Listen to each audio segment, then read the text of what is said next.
Hello, আসসালামু আলাইকুম guys, welcome to my blog. তো আজকে জুম্মা মুবারক সবাইকে। তো আজকে জুম্মার দিন নামাজ পড়ে একটু আগে আসলাম, 10 মিনিটের মতন হয়েছে। তো আজকে ঘরে অনেক কাজ, মিথিলা সকাল থেকেই কাজ করতেছে আর নতুন একটা রেসিপি ট্রাই করতেছে। আপনি দেখাই আপনাদের। মিথিলা আজকে কি রান্না করতেছো? এই হলো একটা রেসিপি, এটা আজকে মিথিলা ট্রাই করতেছে ফার্স্ট টাইম। এটা একটা আফগানি রেসিপি না?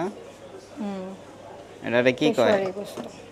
আচ্ছা, ঘরের কাজ সকাল থেকে রান্নার মানে জন্য ঘরের কাজ সবই রয়ে গেছে। তো আমি আচ্ছা, ঈদ মোবারক। তো আমি একটু হেল্প করবো। আবার কালকে আমাদের ওই এসি এসির রিমোটটা রাত্রে এই যে এখান থেকে ভিডিওতে দিয়া দিব, কিন্তু ভালো করে ব্যবহার করবো। এর ভিতরে রিমোট পড়ে গেছে, তো আমি রিমোট উদ্ধার করার প্রক্রিয়া দেখাচ্ছি। আচ্ছা, তুমি তো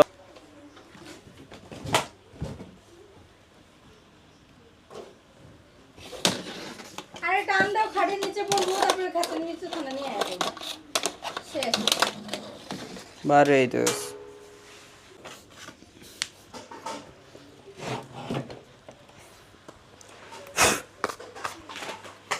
সকাল থেকে রান্না বান্নার কাজে ব্যস্ততার জন্য ঘরে গুছানো বেশি একটা নেই। তো ও এখন থালা বাসন মাজা শুরু করবে, কাজের মহিলা।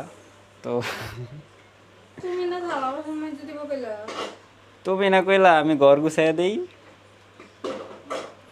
তোমার দাম তো তাই করো। আচ্ছা ঠিক আছে, আমি ঘর গুছাইয়া দিই, তুমি থালা বাসন মাজা দাও।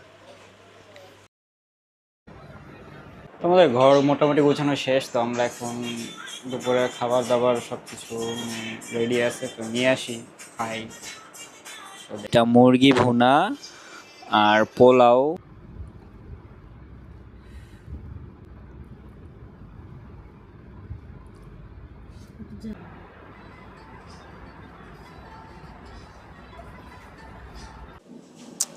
তো এই যে আমার বাগানের নিম গাছ, তো এটা কেটে দেওয়া হয়েছে। এটা মোটামুটি 6 ফিট পার হয়ে গেছিল।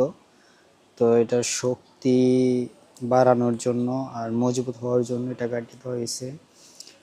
আর এই গাছটা অ্যাকচুয়ালি ইনডোর প্লান্ট বলে বিক্রি করছিল, কিন্তু এটা আমার যতটুকু মনে হয় এটা ছবেদা গাছ। বিশাল বড় পাতা টাতা এই যে নতুন ছড়াইতেছে। এরপর এটা গন্ধরাজ, আমার বাগানের এটার একটা ফুল হয়েছিল। আর এই অ্যালোভেরাটার বয়স আর এই নিম গাছটার বয়স সেম, কিন্তু এইটা সেম সাইজের হয়ে গেছিলো। ওই যে ওই জায়গায় ছিল, খুব একটা ভালো ইয়ে হয় না। এরপর আমরা টপ করে লাগাই দিছি। তো এই যে অ্যালোভেরা, গন্ধরাজ, এই যে এই গাছটার নাম আমি জানি না সঠিক। Plant, rubber plant, snake plant, আর এই যে আমার সবচেয়ে ফেভারিট লাকি ব্যাম্বো।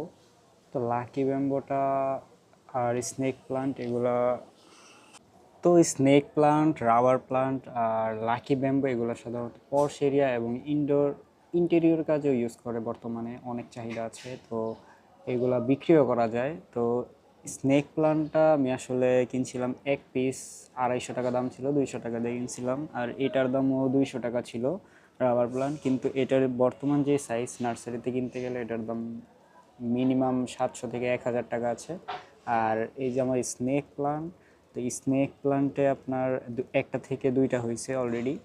তো এই যে আমি দেখাই, তো এই যে এটা নতুন কুশি বের হচ্ছে, এটা পুরোপুরি একটা নতুন গাছ হবে। আর এই যে এটা অলরেডি দুইটা পাতা বের হয়েছে। তো আর এই যে এইটা একটা প্রপার মানে নতুন একটা গাছ বের হচ্ছে। তো এই যে রাবার প্লান্ট মোটামুটি বড় হয়েছে 3-2.5 ফিটের মতন। তো এটা হলো লাকি ব্যাম্বো। এটা আসলে একটা চারা ছিল, তো একটা থেকে মেকাইটটা 10টার মতন বানাইছিলাম। তো কিছু গাছ নষ্ট হয়ে গেছে, নষ্ট বলতে শুকিয়ে গেছিলো, তো এগুলো আমি ফালাই দিছি। যদিও এগুলো সহজে নষ্ট হয় না। তো এই যে মোটামুটি এই পর্যন্ত কাটার পরে এতটুকু বড় হয়েছে। তো এগুলো ডেকোরেশন ইউজ করা হয়। আর এটা মাটি ছাড়াও থাকে, সংরক্ষণ থাকে টেবিলে অথবা যে কোনো জায়গায়। তো আপনারা সবাই, আর এইগুলা কিছু এই যে এই মাটি কেটে টপে দেওয়া হয়েছে। তো অবশিষ্ট কিছু এই যে আমরা জায়গায় পুঁই শাক লাগাইছি। তো এই যে এখানে আছে, এই যে আমার পুরা বাগানটা এখান থেকে এরকম। তো এই যে আমার দোকান, এইখানে তেল হালকা পাতলা কিছু আছে, আটা ময়দা দুধ, তারপরে এই যে এখানে কিছু জিনিস অনেক কম মাল আছে। তো এইখানে কিছু মাল আছে সাবান, পাউডার, তো এগুলো সেমাই, লবণ, মাঝখানে একটা ময়দাও। তো আমি আগেই বলছি দোকান আসলে নতুন দোকান, তো কিছু মাল উঠেছে হালকা পাতলা। আমাদের বাড়ির কাস্টমারই মেন কাস্টমার, তো সারাদিন খোলা হয় না দোকান, হালকা পাতলা টাইম যতটুকু। আমার মেন টার্গেট হলো তেল চাল এগুলোর কাস্টমার। তো আমি আজকে দেখাবো যে কতটা বেশি। তো আজকে সারাদিন অপেক্ষার পর আমাদের নতুন রেসিপি কি, এটা আফগানি, আফগানি পেশোয়ারি, মানে গোশত। আফগানিস্তানের একটা পেশোয়ারি রেসিপি, গোশত। যেটা আমরা ইউটিউবে কয়েকদিন ধরে দেখতেছি। কাবলি পোলাও, স্যুপ হয়ে গেছে। এটা আলু না, হুম। আলু আরেকটা মনে হয় গোস্ত। রসুন। তো একটু টেস্ট করা যাক। রান্নাটা ঘিয়ে ভাজা না, কেমন যে হইছে আল্লাহ জানে।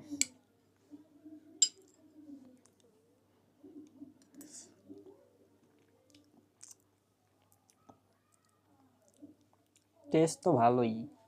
খাও গোস্ত খাও। এটা পুরোপুরি ঘিয়ে, মানে রেসিপিটা ঘি দিয়ে রান্না করা।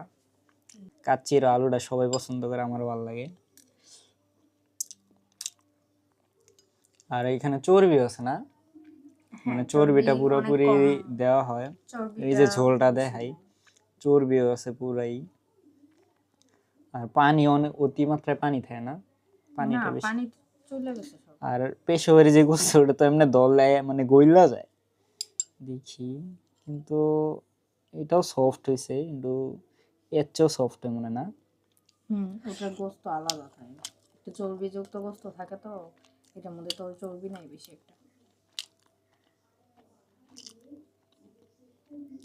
গোস্তটা রান্না হয়েছে ভালো, আর এটাতে মশলা খুব একটা নাই, এটা অনেক ভালো, মানে হেলদি বলা যায়। আমার মনে হয় লবণ আর কি দেওয়া আছে এটাতে, লবণ ঘি, গোলমরিচ। লবণ ঘি গোলমরিচ, এডি আর কিছুই নেই। আর পেঁয়াজ আছে না, আলু পেঁয়াজ এগুলো। আলু পেঁয়াজ এটা অ্যাকচুয়ালি আমরা ভিডিওতে যেমন দেখছি তেমন হয় নাই। এই যে এটা মানে এখন একটু শক্ত আছে, ওইখানে তো এমনি ধরলে মানে গইলা যায় পুরা, মানে আলুটা যেমন সিদ্ধ হয়েছে না তেমন সিদ্ধ হয়, কিন্তু তাও মজা হয়েছে। এরকম আলু সিদ্ধটা সুন্দর হয়েছে। Thank you, nice.